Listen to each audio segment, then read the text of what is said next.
This is WPTV, William Patterson Television. Welcome back to the desk. The NBA playoffs are in full swing, and here to break everything down on the hardwood is Andrew Ballistreri, Brian Montiel, Bijan, Pulley, and Rico Alcazar. Guys, the Phoenix Suns, sorry Rico, had a disappointing end to their season, getting swept by the Minnesota Timberwolves in the first round of the NBA playoffs.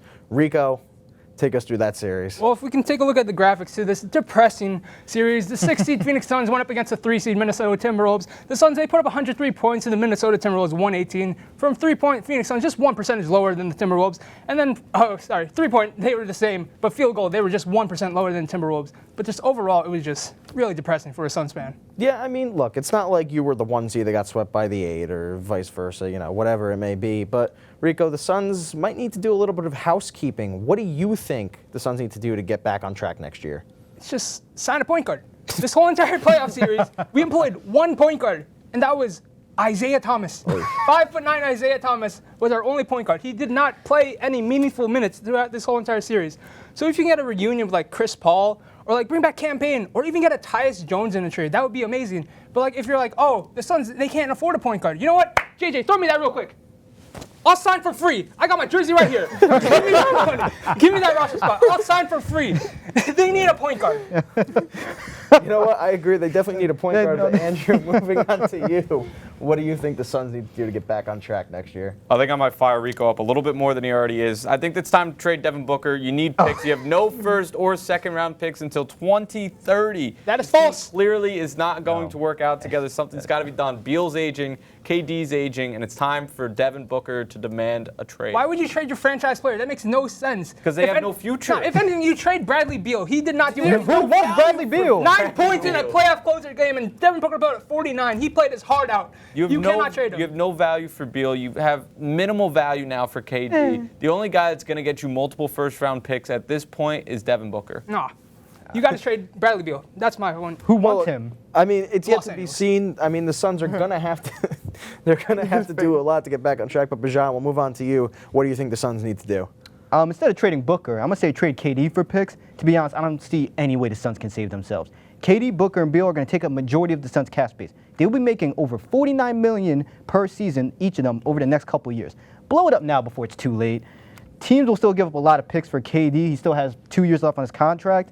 And use those players and picks to build around Booker the best you can. While sadly, you will have to keep Bradley Beal, because who wants him? You just said he had 9 points in the elimination game. Los Angeles. No, send him to New Orleans. Send him to New Orleans. Punish him. Which Los Angeles? Both.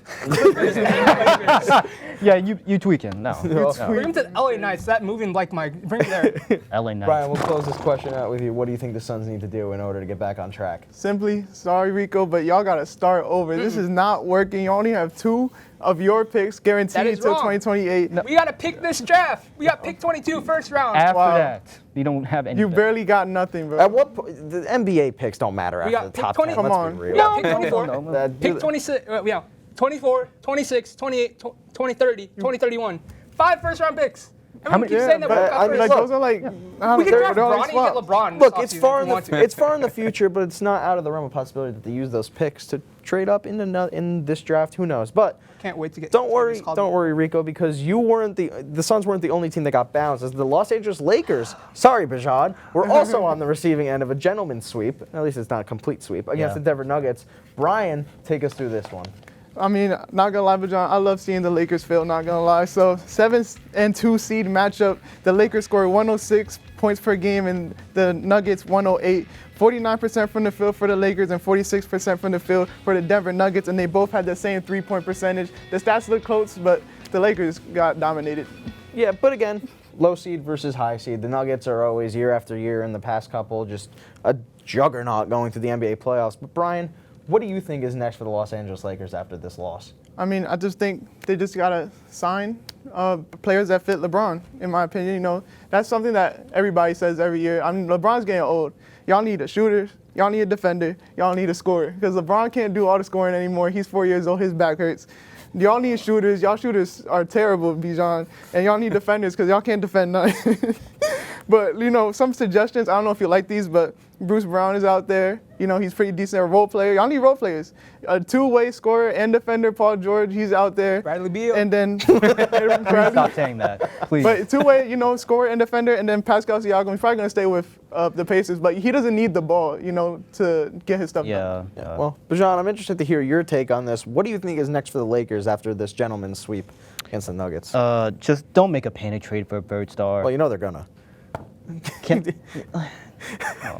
Every year it happens.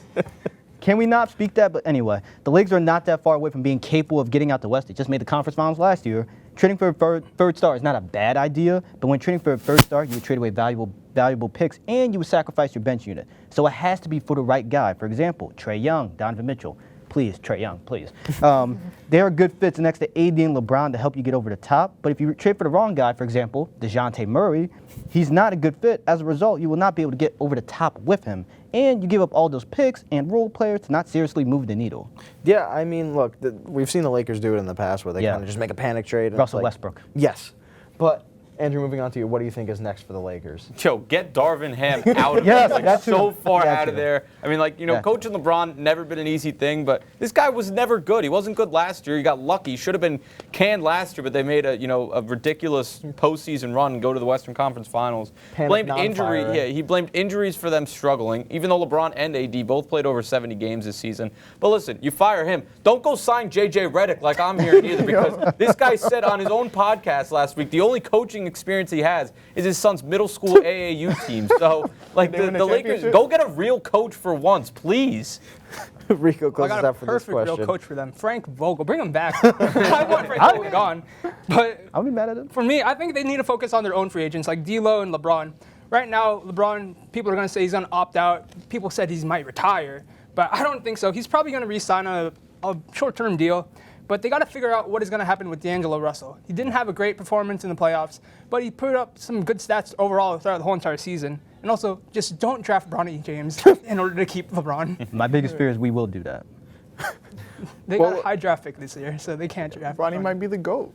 Oh my Well, God. look, unfortunately for you guys, Rico and Bijan, your teams didn't have so much success. But Andrew Ballistreri, the New York Knicks, oh boy, the New York Knicks defeated the Philadelphia 76ers in one of the best first-round series of all time. Andrew, who do you think contributed the most to the Knicks win? Come on, it's the guy that Becky Hammond said is not a 1A my. player. She's tripping. It's Jalen Brunson, the king of New York. Listen, he had a difficult first two games, but listen, games 3 through 6, 37 points, 47 points, 40 points, 41 points. It's unbelievable what this guy's doing. He's putting the team on his back, and the Knicks will go as far as Jalen Brunson takes him. He is my god at this point in my life, and I pray that Jalen Brunson leads us to a championship. I think it's looking pretty good for the Knicks right now, but I've been known to jinx things, so I'm sorry. Oh, God. Rico, moving on to you. I can jinx this right now. I can put a guarantee right here. Who do you think well, before you do that, who do you think has been the most impactful for the Knicks in this series? Well, this whole entire series, I put Dante DiVincenzo. Dante DiVincenzo has been a really reliable three-point scorer. In Game 6, he put up 23 points, 4 rebounds, and 7 assists with 5 threes. He was kind of the only scorer out there from deep besides Jalen Brunson. And he also plays 48 minutes a game. Tibbs is not scared to play him. No, he is not. Tibbs is not scared to play a lot of players. He likes to run his guys into the ground. But we'll move over to you, Brian. Who do you think has been most impactful for the Knicks in this series? Unfortunately, it's 70. So it's been misery for Join you. the party. You. Yeah. But Bally's on top of the world. But who do you think once. has been the biggest impact? Yeah. Josh Hart ended my season, and I'm really mad about it. I'm really mad about it. He averaged 17 points per game this series and 12 rebounds. That was third in the playoffs in rebounds. 3-point percentage went from 31% in the regular season to 43%. When did he turn into Klay Thompson? What's going on? He had 3 20-point games. He averaged 12 rebounds a game, like I said. That's crazy. And he had 2 clutch shots. Like he said, he ended my season. And I can't believe Josh Hart ended my season. Like I argued so many times with my friend that Josh Hart is not a shooter, and he ended my season with a 3-point shooter. He heard you. I'm so mad right now. He heard you talking garbage. But Bijan, closes out for this one. Who do you think has been the most impactful for the Knicks? I'm surprised y'all haven't said it. I got to go with OG Anunoby. Defensively this series, he was phenomenal guarding Tyrese Maxey. Other times, especially in the fourth quarter, he was guarding Embiid, and Embiid could not back him down in the post at all. Other times, OG was the low man, would always help at the right time to either get a great contest, a block, or a steal. And offensively, even though he shot below average, shooting 33% from deep, when he needed to make a big shot from deep, it felt like he made all of them.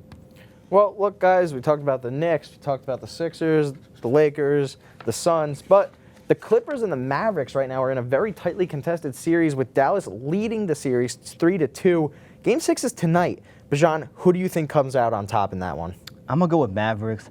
I don't think the Clippers have a reliable floor offensively, be consistent game to game without Kawhi. Yeah. And the Clippers now rely on the tough shot making from Paul George and James Harden, which is a very volatile method of scoring offensively, especially considering how bad James Harden is in big moments of the playoffs, as we all are aware of. And Luka seemed to finally get in the rhythm. In the second half of Game 5, he had 20 points. He only missed like 4 or 5 shots. His step backs, which he struggled with all series, started to fall. And if his step backs are falling like they were in the second half of Game 5, this series is a wrap. I agree 100%. Brian? I think the Mavericks are going to stand on business, just like Daniel Gafford, but really because of Luka. Luka was my MVP pick for the regular season. I think he's going to continue it. I really like Luka, what he's been doing, and they've been dunking everything. They're just really entertaining to watch, so I just hope they keep going so I can keep getting entertained. Yeah, absolutely. Offensive explosion for the Mavericks when Luka's on the court. But Rico, what about you? I sense a pattern in this series. Every road team has won a game. So the Clippers, they won on the road. Mavericks, they won on the road. Back in Dallas. I think the Clippers are going to take it. You know, I feel like we're expecting a bounce-back game from everybody. Paul George, Russell Westbrook, I feel like he's long due for a bounce-back game. Yeah, about 2 years. And then James Harden as well. But everybody else, I feel like there's going to be a big bounce-back game for the Clippers because this could be possibly the last season that the Kawhi, Ty Lue, PG era ever happens. Yeah, absolutely. Andrew, close us out for this one. I think the Mavs are going to finish it off tonight. You know, you're up 3-2, which is crucial. Heading back to Dallas, you got a great home environment over there. And, you know, I think Luka's going to have a great game. He's struggled at times this series, but he's really, you know, as Bijan mentioned, starting to pick it up. And Kawhi, his availability has been awful for the Clippers. And, you know, you've seen Paul George play really good, and then you've seen him play really bad. So, you know, Kyrie's been fantastic. Russell Westbrook has not been that good. So I think the Mavs close it out tonight. Yeah, absolutely. I mean, we've yet to see it. Game 6, like we said, is tonight. But in the meantime, don't forget to follow us at SportsDeskWP for updates and more. Thank you to all the cast and crew, and a big shout out to our studio manager, Al Clarke, from Studio B in Hamilton Hall. And for everyone here at the desk, I'm Marc Brandt. Join us next time for our last episode of the semester here on WPTV.